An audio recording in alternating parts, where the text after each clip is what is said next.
I stood in the empty bridal suite, tears streaming down my face as I stared at my reflection.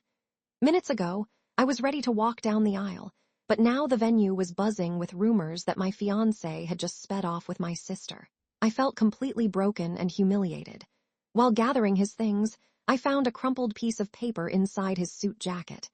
My hands shook as I unfolded it, expecting a cruel explanation for their betrayal.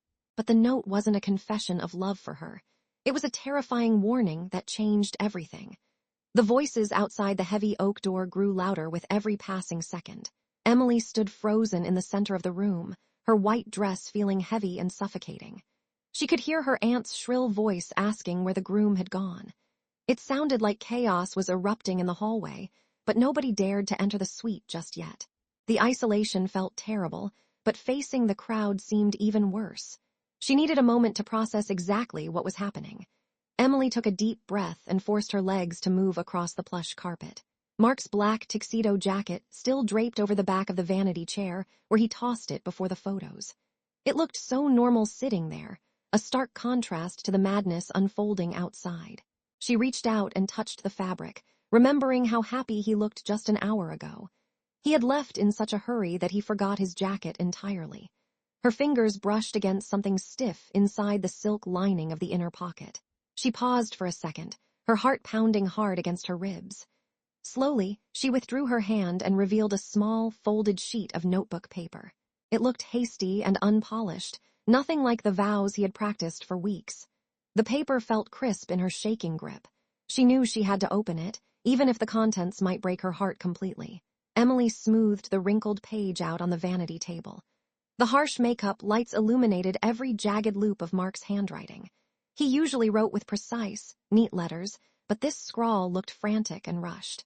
Her eyes scanned the first few lines, and her breath caught in her throat. The words on the page did not make any sense in the context of a wedding day. It wasn't a love letter to her sister, nor was it a goodbye. The paper fluttered to the carpet as Emily scrambled for her purse on the sofa. She dug through the layers of tissue and makeup until her fingers closed around her cell phone. She dialed Mark's contact information with fumbling thumbs, praying he would pick up. Every ring felt like it lasted an eternity. She needed to hear his voice to confirm if the terrifying words on the note were actually true. Panic started to set in as the line just kept ringing. The automated voice finally clicked on, asking the caller to leave a message after the tone. Emily almost threw the device across the room in frustration.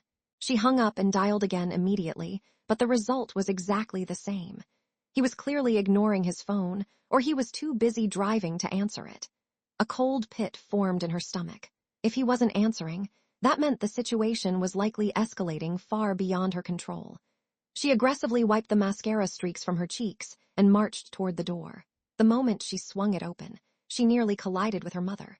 The older woman looked pale and shaken, wringing her hands together nervously. The noise from the guests instantly grew louder, a cacophony of confused whispers and questions. Her mother blocked the path, her eyes wide with a mix of pity and fear. She clearly had news that she did not want to deliver. Her mother grabbed Emily's shoulders and spoke in a hushed, urgent tone. She said that several cousins had witnessed the departure from the side entrance. Apparently, Mark didn't just leave with Jessica, he had physically dragged her out. Witnesses claimed he had a tight grip on her upper arm while she stumbled to keep up. It didn't look like a romantic getaway or a consensual elopement. It looked like an abduction happening right in broad daylight. Emily didn't wait to hear another word of the explanation. She broke free from her mother's grip and sprinted down the long, carpeted corridor. Her heels clicked loudly against the floor as she dodged confused waiters and startled guests. The heavy double doors at the end of the hall loomed closer. She needed to see the parking lot for herself. If they were still nearby, she might be able to stop them before this nightmare got any worse. The bright afternoon sun blinded her for a moment as she burst onto the patio. Dust kicked up into the air near the back exit of the venue. In the distance, the familiar shape of Mark's silver sedan tore down the gravel driveway. The tires spun aggressively, sending rocks flying as the car fishtailed onto the main road. He was driving recklessly fast. They were already too far away for her to scream or wave them down. She turned around and dashed back into the building, ignoring the shouts from her family. The bridal suite felt strangely quiet compared to the chaos outside. She dropped to her knees and snatched the discarded paper from the floor. She needed to reread every single word to ensure she hadn't misunderstood. The message was the only lead she had. She smoothed the wrinkles out again, her eyes darting over the frantic scrawl one more time. The note mentioned something specific about Jessica's personal belongings. Emily looked around the room and spotted her sister's large beige tote bag sitting on the vanity. It was open slightly, revealing a clutter of hairspray and makeup brushes. Jessica had been in here getting ready just 20 minutes ago. Emily approached the bag with a sense of dread. She felt like an intruder, but the situation demanded answers that only the bag might contain. Emily grabbed the bottom of the canvas bag and appended it over the table. Lipsticks, compacts, and tissues spilled out in a messy pile. A heavy, metallic clatter rang out as a large object hit the wooden surface. There, sitting amidst the innocent beauty products, was a 10-inch chef's knife.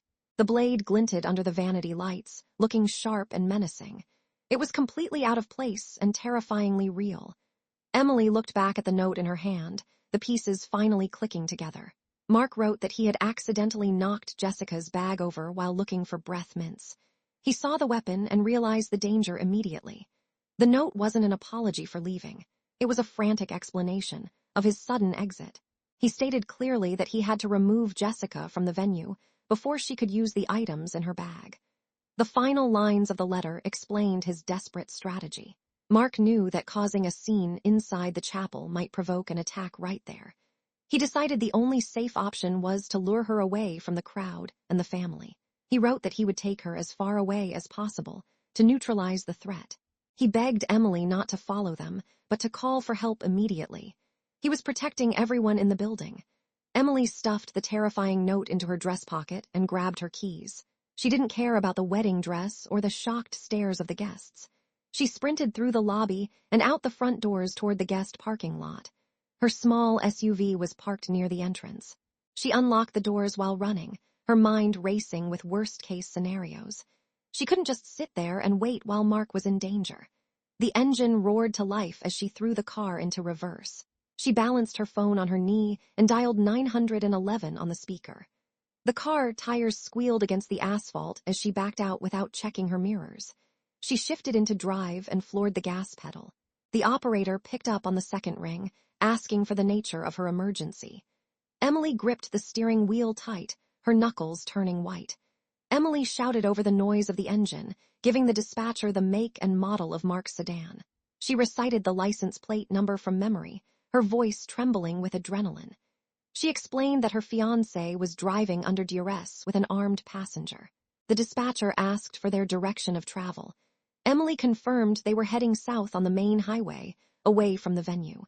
She pleaded with them to hurry before something terrible happened.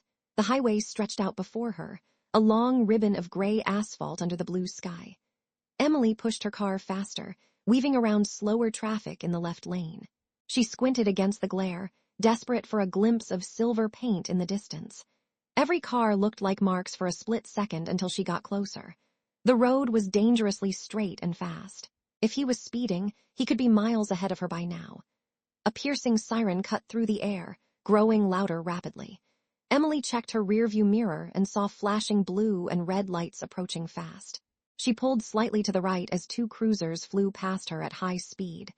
They were heading in the same direction, clearly responding to her call. Seeing the professionals take over gave her a small sense of relief, but the fear remained. She followed in their wake, determined to see the end of this. About 3 miles down the road, brake lights flared red ahead.